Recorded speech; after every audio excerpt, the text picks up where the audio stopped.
And this kind of thing is fascinating. I think it's always good to be fascinated in life.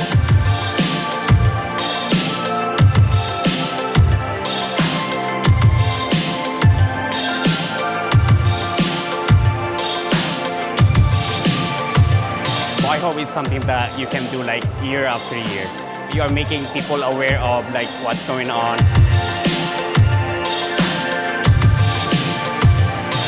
This is one of the only places that I've seen that really puts an emphasis on combining art and technology and everything with medicine so that it's truly interdisciplinary moving forward.